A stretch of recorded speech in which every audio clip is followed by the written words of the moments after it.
सभी प्रभु प्रेमियों को मेरा प्यार भरा राधे राधे। हम इस वीडियो में चर्चा कर रहे हैं पद्मा एकादशी व्रत के विषय में।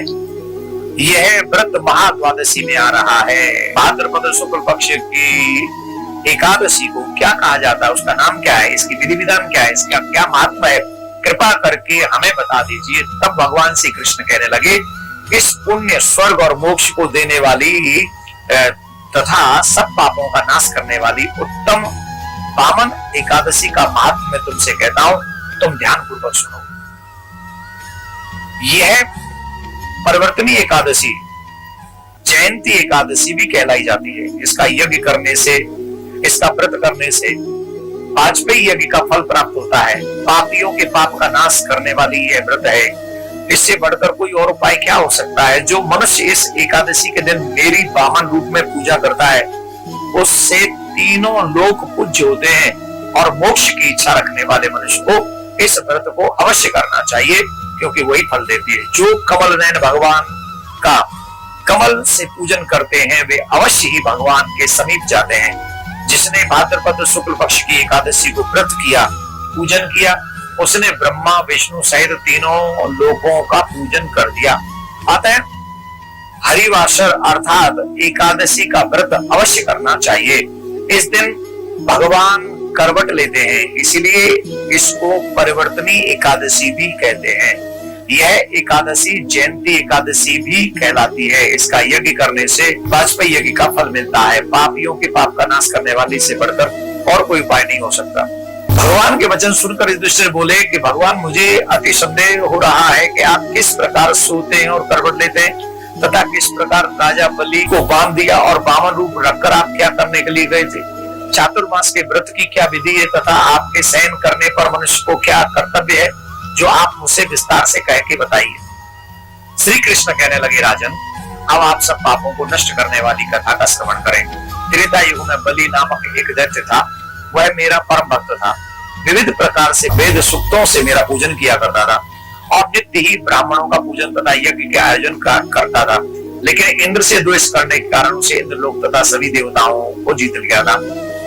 इस कारण सभी देवता एकत्रित होकर मेरे पास आए। विचार करके मेरे पास पहुंचे। बृहस्पति भी मेरे पास पहुंचे, इंद्र आदि देवता भी मेरे पास पहुंचे और नतमस्तक होकर मंत्रों के द्वारा मेरा पूजन करने लगे। अतः मैंने वामन रूप धारण करके पांचवा अवतार धारण कर लिया और अत्यंत तेजस्वी रूप से राजा बलि को जीत लिया। इतनी वार्ता सुनकर राजा युधिष्ठिर बोले कि जनार्दन, आपके वामन रूप धारण करके उस महाबली दैत्य को किस प्रकार जीता। श्री कृष्ण कहने लगे, मैंने वामन रूपधारी बनकर बलि से 3 पग भूमि याचना करते हुए कहा था कि मुझे 3 पग भूमि दे दो। राजा बलि ने इसे तुच्छ याचना समझकर 3 पग भूमि देने का संकल्प मुझको दे दिया और मैंने अपने त्रिविक्रम रूप को बढ़ाकर यहाँ तक कि भूलोक में मेरा पद और भुगलोक में जंगा, स्वर्ग लोक में कमर, महलोक में पेट, जनलोक में हृदय, यमलोक में कंठ स्थापन कर सत्यलोक में मुख को ऊपर तक पहुंचा दिया।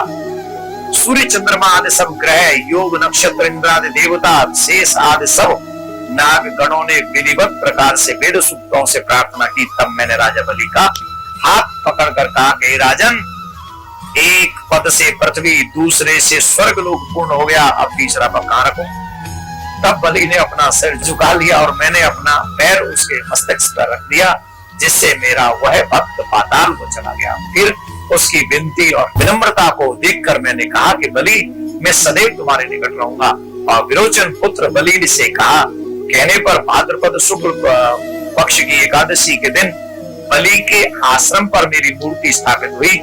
इसी प्रकार दूसरी क्षीर सागर में शेषनागर के षष्ठ पर हुई।